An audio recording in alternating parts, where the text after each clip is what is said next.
रायगडाच्या पायथ्याशी काही अंतरावर वाकुसरे नावाचे एक छोटेसे गाव होते. त्या गावात धनगर कुटुंबात हिरा नावाचे एक गवळण आपला पती आणि तिचे तान्हे बाळ यांच्यासोबत राहत होते. दूध विकून मिळणाऱ्या पैशातून ते कुटुंबाचा उदरनिर्वाह करत असत.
नेहमीप्रमाणे एके दिवशी हिरानं गोठ्यातून जनावरांचं दूध काढलं आणि मग आपल्या तान्ह्या बाळाला झोपून ती रायगडाकडे निघाली.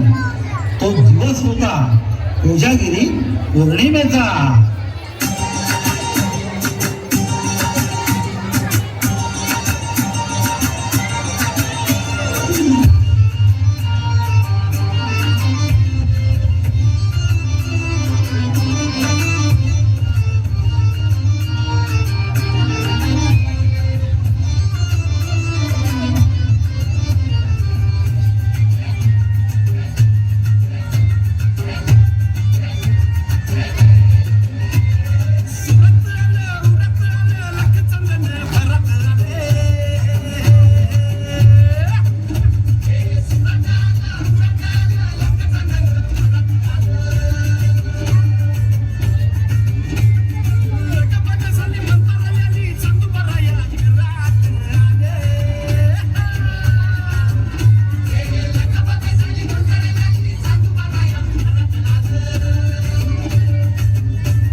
संध्याकाळ झाली आणि घराचे दरवाजे बंद झाले.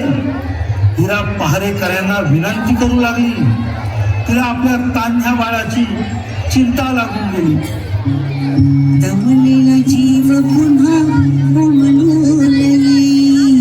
कानात हात जेव्हा आई आई आई. दमलेला जीव पुन्हा उमलू लागली.